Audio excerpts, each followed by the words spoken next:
Colegio de México entrega el premio Daniel Cosío Villegas al Fondo de Cultura. Y comentábamos hace un momento por qué motivo se merece el Fondo de Cultura el premio de Ciencias Sociales, el más importante premio de Ciencias Sociales que se entrega en México, el Fondo de Cultura. A mí no me cabe duda, nadie ha tenido más influencia sobre las ciencias sociales en el mundo de habla española que el Fondo de Cultura Económica. Es la institución de influencia más larga y de influencia más consistente. El paisaje de las ciencias sociales en español depende del Fondo de Cultura. No se podría estudiar ni sociología, ni antropología, ni historia sin los libros que tiene el Fondo de Cultura. Me parece razón suficiente. Yo diría que ciencias sociales, en un sentido amplio, que incluyen la filosofía, la crítica literaria, la economía. Por supuesto, ciencias sociales y humanidades. Y humanidades en un sentido amplio, entonces también la psicología, la historia, por supuesto. Y también la creación literaria. Y la literatura, y la creación literaria, como el vehículo, el puente, el contenido y el continente, un poco de todo ello. Y yo creo que esta influencia del Fondo de Cultura Económica se debe a una circunstancia, a un conjunto de circunstancias muy afortunado, muy feliz, que tiene que ver tanto con la historia del propio Fondo de Cultura Económica como con la historia de la Casa de España que va a devenir el Colegio de México y que tiene que ver con el traspaso de un proyecto de actualización, modernización, puesta al día y puesta, digamos, al lugar, que viene de la revista de Occidente creada por José Ortega y Gasset y discípulos, que cuando viene la Guerra Civil Española, y de la institución de la Escuela Libre de Enseñanza y de otras instituciones como la Residencia de Estudiantes en España, que cuando viene la Guerra Civil Española en los años 37, 38, 39, produce que en México haya habido una voluntad, una inquietud, una comezón, más que comezón, un recuerdo de que había que, en cierto modo, salvar a España de sí misma, lo mejor de España, y en ese salvar a eso, que era la médula de la cultura crítica, humanística, filosófica, estaba, por parte del gobierno del general Lázaro Cárdenas, del presidente Lázaro Cárdenas, traer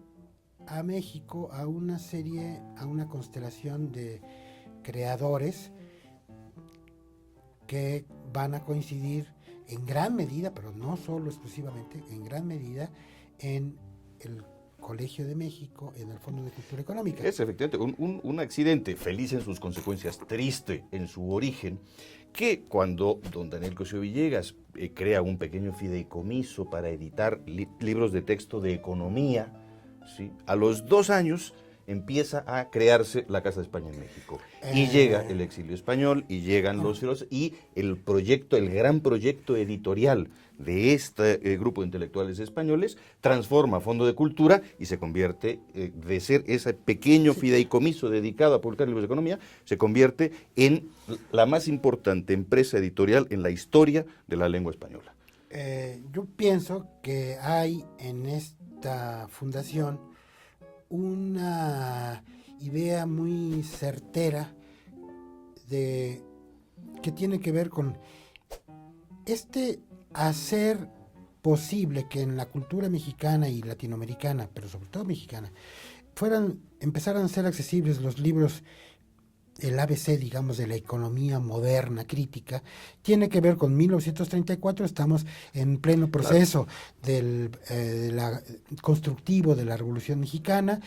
Hay que recordar que Cosío Villegas es uno de los fundadores de la Escuela de Economía, que será la Facultad de Economía, que pertenece a un conjunto de otros intelectuales como Eduardo Villaseñor, Manuel Gómez Morín, que que tienen la idea de que hay que darle a México los instrumentos para su propio desarrollo, para su propia invención, y esos instrumentos van a ser instrumentos intelectuales, de modo que lo que va a sembrar el grupo que originalmente se congrega en torno al trimestre económico de libros de economía, van a ser semillas muy bien plantadas, muy bien elegidas, muy bien traducidas. Eso es muy importante. Yo creo que para mí es una aventurosa casualidad que esta entrevista se realiza el 30 de septiembre, día de San Jerónimo, patrón de los traductores, y en cierto modo yo creo que el Fondo de Cultura Económica es, coincido contigo, Fernando, una de las grandes empresas, de las grandes hazañas de la cultura editorial en lengua española y quizás de la cultura europea fuera de Europa, pero que es una hazaña que tiene que ver con la traducción. Por supuesto. Y que tiene que ver con la labor callada, docta, certera,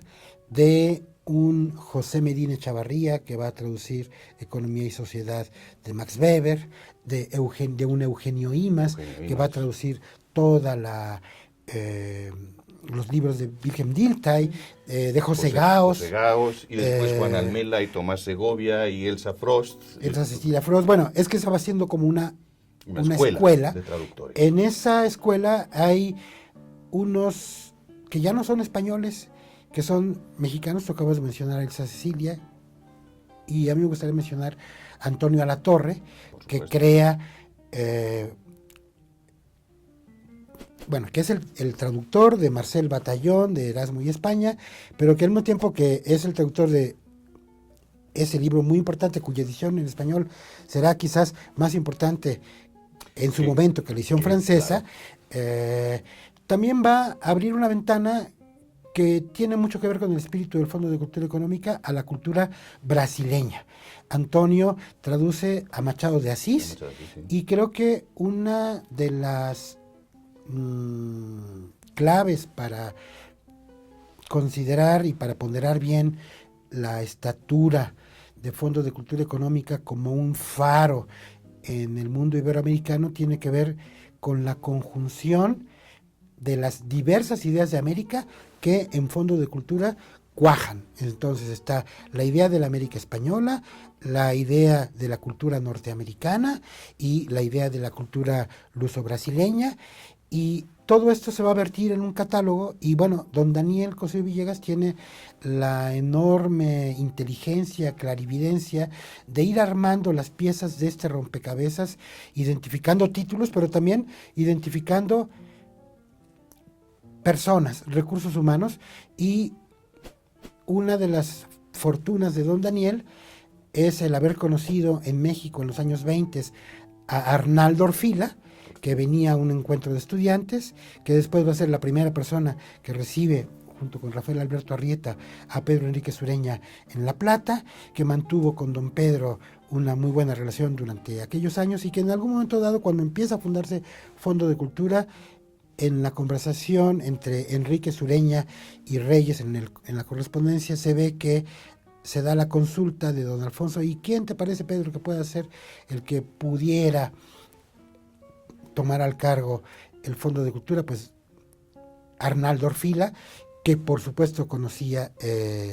Cosío Villegas. Esto me lleva también a pensar o a decir algo que tiene que ver con que el proyecto de importar o traer o de darle hospitalidad, de abrir el arca de la cultura mexicana a la España peregrina, tiene que ver con un proyecto que había nacido en la época de Obregón con Vasconcelos, con Pedro Enrique Sureña, que es el de la fundación de la Escuela de Enseñanza para Extranjeros que había fundado Pedro, en la cual van a reclutar a gente como Gabriela Mistral, Arturo Torres Rioseco, sí, bueno, hay una afinidad muy importante. León Felipe. Claro. Entonces, como que eso de que vinieron, no vinieron de la nada, es que era una idea que ya se traía en México, incluso desde antes del tema, desde la época, digamos, del porfirismo, pero me quedo en Obregón, de que a la cultura mexicana había que injertarla, había que vivificarla, había que ponerla al día, pero ponerla al día de otra manera. Sí, pero era una relación bastante más igualitaria de lo que hoy en día querríamos suponer. Hay una relación de intercambio muy intensa entre la generación de intelectuales, escritores y políticos españoles que van a llevar la Segunda República y la generación de intelectuales y políticos mexicanos que están construyendo el régimen de la Revolución. Comparten ideas, experiencias, ambiciones. Martín Luis Guzmán va a ser el secretario particular de don Manuel Azaña, el último presidente Claro, y le van a ofrecer la nacionalidad que a la mera hora no... Valle Inclán va a visitar al presidente Obregón y se va a cartear con Obregón. En fin, hay una relación muy intensa de esos grupos, que es la que va a facilitar la creación de la Casa de España y el Fondo de Cultura. En ese momento, recordaba hace un instante, en que no solo en México estamos construyendo la nueva economía, sino en el mundo. Después de la crisis del 29 y con la llegada de New Deal de Roosevelt y la publicación de las obras de Keynes, está cambiando el pensamiento económico. Sí, bueno. Es la economía con Keynes que está cambiando y es la publicación de la filosofía de Dilthey y la sociología de Weber, y es todo eso lo que esa generación de españoles y mexicanos produce en el Fondo de Cultura. Leyendo los libros y las revistas, sobre todo de aquella época, Hora de España, Cruz y Raya, y de este lado Taller, Sinbad, se va uno a dar cuenta de que había un paisaje intelectual con muchas afinidades y que la crisis, la idea de que había que poner el reloj a tiempo en relación con el mundo que se estaba viviendo y con el mundo que estaba por venir, tenía referencias comunes y compartidas. Entonces, la lectura de Nietzsche, Freud, Marx se da en ambos sitios, y también se da una idea y una llamada a el autoexamen. O sea, la generación del 98, la generación del 27 y la generación después de la guerra van a ser generaciones que tienen una preocupación muy decisiva en relación con qué sentido tiene esta comunidad. Y esa fue precisamente la pregunta o el tipo de preguntas que se dio después de la Revolución Mexicana, y creo que la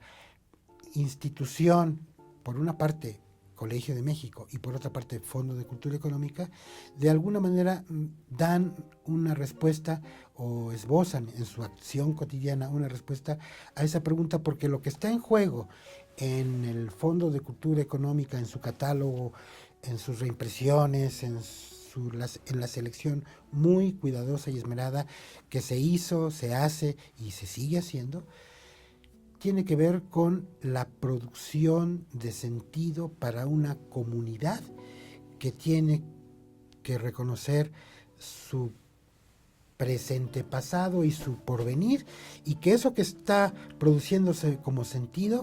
no son productos desechables, son de alguna manera estafetas, testamentos que van a ir de una generación a otra, y por eso yo creo que hay algo, aunque estamos en una cultura secular, en una cultura crítica, hay algo como de, digamos, de triunfal, de entusiasmo, a pesar de los 80 años que tiene el Fondo de Cultura Económica, y eso es un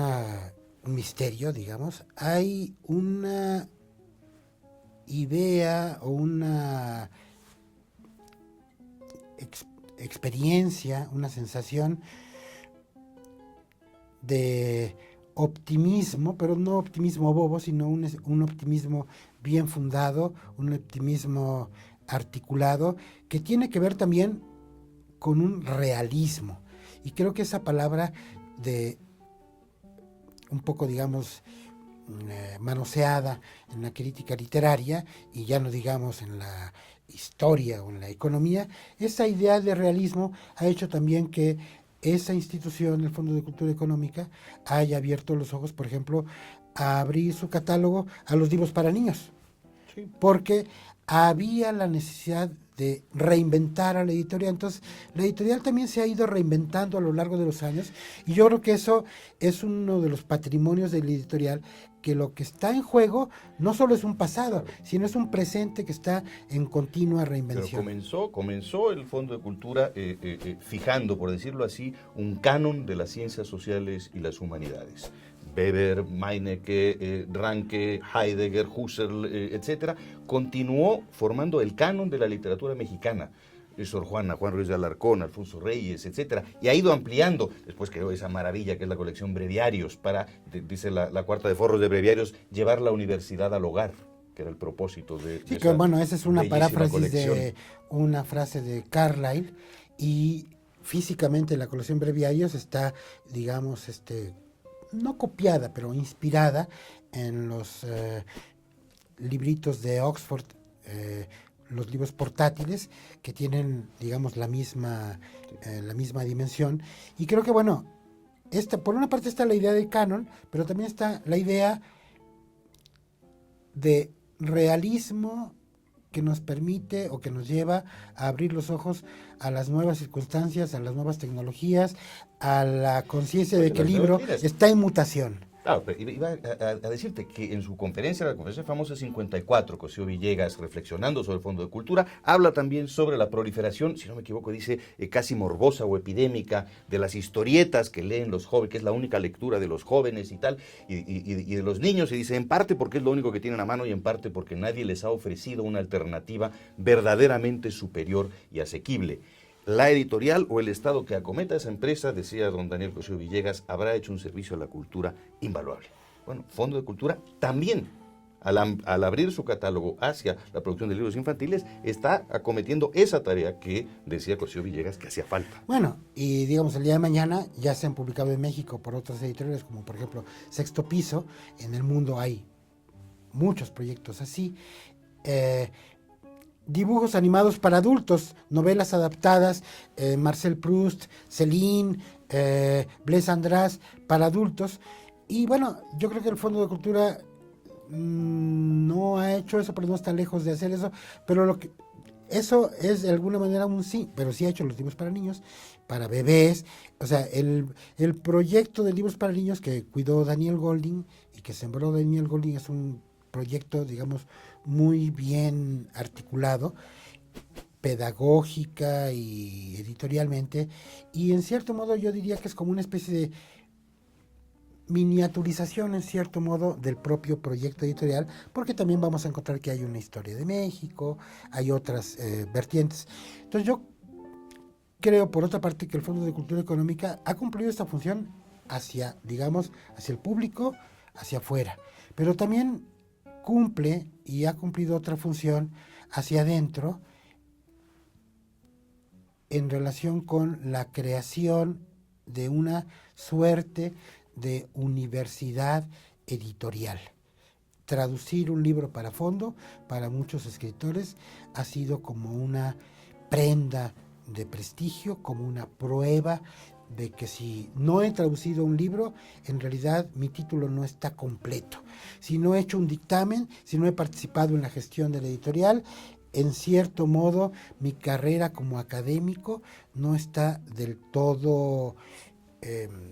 acabalada. Y creo que esta idea de que el fondo editorial del Fondo de Cultura Económica es una especie de instituto editorial donde se aprende el arte de la tipografía, el arte de vender libros, el arte de promoverlos. Recuerdo, entre los muchos personajes que han pasado por el Fondo de Cultura, una figura muy eminente de la literatura española y que también es significativa de este ir y venir, que fue don Manuel Andújar, que en un momento dado fue el responsable de la promoción de los libros, y él ya era un producto tardío, de alguna manera. Andújar tuvo mucho que ver con Orfila. Tanto y también que cuando Orfila sale del fondo en el 65, se va a ir a vivir a la casa de Andújar. Yo creo que también el fondo es un espejo de la comunidad y de la República Literaria, y en cierto modo en su catálogo mismo, pero también en su archivo, igual que en el del colegio, porque además quien quiera estudiar la historia del Fondo de Cultura Económica tiene que venir de alguna manera a los archivos del archivo histórico del colegio, pero también viceversa. Yo hice con Álvaro Morcillo hace unos años un libro de José Medina Echavarría en México, que tenía que ver con la idea de arropar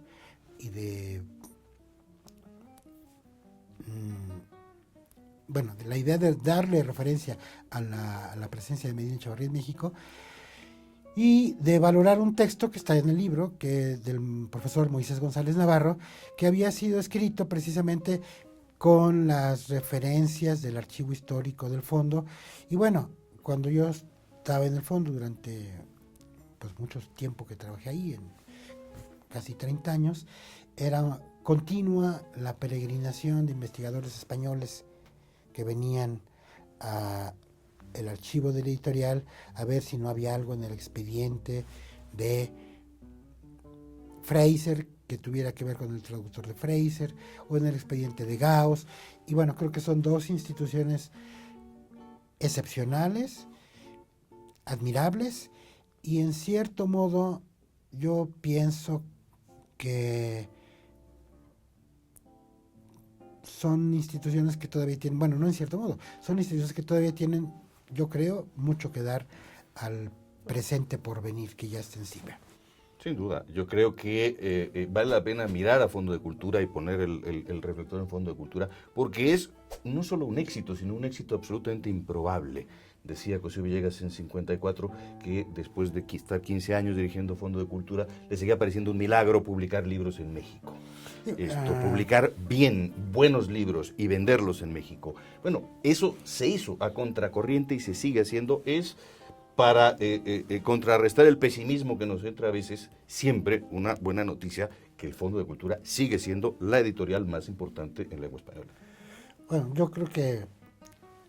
Fondo de Cultura es como una especie de Oxford de las editoriales, y que de ahí ha salido, por ejemplo, por las razones que sean, Siglo XXI. Un siglo XXI de Arnaldo Orfila, pero también ha salido, por ejemplo, Katz Editores, Katz. O ha salido, en cierto modo, por rebote, Joaquín Mortiz, cuando deja de estar Joaquín Díaz Canedo en el Fondo de Cultura. En cierto modo es como el buque insignia de la industria editorial mexicana, el Fondo de Cultura Económica.